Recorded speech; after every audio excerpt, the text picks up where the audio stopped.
নেপালের নির্বাচন, বাংলাদেশের নির্বাচন এবং গণঅভ্যুত্থানের প্রেক্ষিতে আপনার যে প্রশ্ন, তার প্রেক্ষিতে যদি সংক্ষেপে বলি, নেপালের নির্বাচনে গণঅভ্যুত্থানের যে প্রভাব, তার থেকে বাংলাদেশের নির্বাচনে গণঅভ্যুত্থানের প্রভাব বেশি এবং সেটা নিরঙ্কুশ। নেপালের নির্বাচনে গণঅভ্যুত্থানের পক্ষে এবং বিপক্ষে উভয় শক্তিরাই নির্বাচনের মধ্য দিয়ে তারা আসন পেয়েছে, কম হোক আর বেশি হোক, যদিও অভ্যুত্থানকারীরা তারা সংখ্যাগরিষ্ঠতা পেয়েছে। কিন্তু বাংলাদেশের প্রেক্ষাপটে যারা অভ্যুত্থানের বিপক্ষে ছিল তারা কোনোভাবেই এই সংসদেই তারা আসতে পারেনি। এবারের যে সংসদ, এটা পুরোমাত্রায় অভ্যুত্থানের পক্ষের শক্তির সংসদ। যারা সরকারি দলে আছেন, বিএনপি, যারা বিরোধী দলে আছেন, এনসিপি, জামাত ইসলামী এবং অন্যান্য যে ছোট দলগুলো আছে, তারা সবাই 24-এর অভ্যুত্থানের সময়টাতে অভ্যুত্থানের পক্ষে তারা ছিলেন। অভ্যুত্থানের বিপক্ষে থাকা আওয়ামী লীগ নির্বাচনে অংশ করতে পারে নাই, কিন্তু আওয়ামী লীগের দোসর জাতীয় পার্টি, একেবারে বাম কিছু দল, সুন্নি জোট, তারা নির্বাচনে অংশগ্রহণ করলেও তারা কিন্তু জনগণের তারা প্রত্যাখ্যাত হয়েছেন। এতগুলো দল, সবগুলো দল মিলে কোনো আসনই তারা জিততে পারেন নাই এবং মাত্র 3টি আসনে তারা জামানত রক্ষা করতে পেরেছেন। অর্থাৎ প্রায় সবগুলো আসনে তাদের জামানত বাজেয়াপ্ত হয়েছে।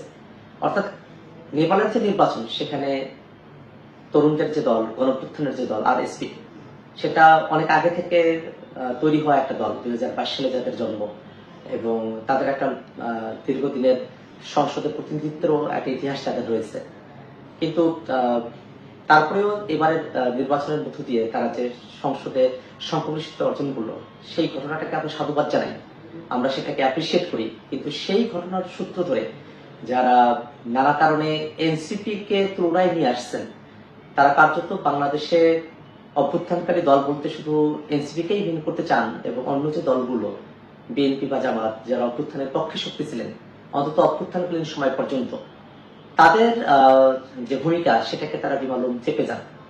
এই কারণে কনক্লুশন হলো যে নেপালের নির্বাচনে তাদের গণঅভ্যুত্থানের যে প্রভাব, তার থেকেও বাংলাদেশের নির্বাচনে গণঅভ্যুত্থানের প্রভাব বেশি, সেটা বেশি দৃশ্যমান এবং সেটা বেশি পরিমাণে সেটা এখানে সফল। কারণ এবারের এই বাংলাদেশের 2025-এর যে 26-এর যে নির্বাচন, এই নির্বাচনে কোনোভাবেই গণঅভ্যুত্থানের বিপক্ষে থাকা কেউ একটি আসনও পায়নি, কিন্তু নেপালে কয়েকটি আসন হলেও তারা পেয়েছে। তো এই কারণে বাংলাদেশকে যারা সততা বিভক্ত করতে চায়, অর্থাৎ অভ্যুত্থানের পক্ষের শক্তিগুলোকে যারা ডিমেন্ড করতে চায় যে অভ্যুত্থানটা এখানে জনতার অভ্যুত্থান হিসেবে ছিল না, তারা এর মধ্য দিয়ে আওয়ামী লীগের পক্ষে, অর্থাৎ অভ্যুত্থানের বিপক্ষে থাকা যে শক্তিগুলো আছে তাদের পক্ষে যারা মতামত উৎপাদন করতে চায়, তারা জেনে বুঝে একটা ফালাসির মধ্য দিয়ে নিয়ে গিয়ে এই ধরনের একটা পরিস্থিতি তারা তৈরি করতে চায়। তাদের জেনে রাখা প্রয়োজন যে এই বাংলাদেশে অভ্যুত্থানের বিপক্ষে থাকা আওয়ামী লীগ এবং তাদের যারা দোসর আছে, জাতীয় পার্টি, বাম কিছু দল এবং সুন্নি জোট, যারা তার এবারে নির্বাচনে জামানত রক্ষা করতে পারে নাই।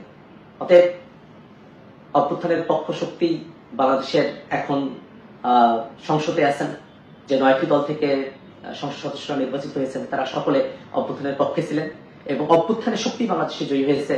অভ্যুত্থানের শক্তিগুলোই বাংলাদেশের নীতি নির্ধারণের জায়গাটাতে কাজ করবে এবং সামনের দিনে এই অভ্যুত্থানকে তারা কতটা সুরক্ষিত করতে চায়, সেই কমিটমেন্টের উপর ভিত্তি করে বাংলাদেশের মানুষেরা এই অভ্যুত্থান পরবর্তী সময় এবং নির্বাচন পরবর্তী সময়ে প্রত্যেকটা দলের যে ভূমিকা, সেটাকে তারা মূল্যায়ন করবে।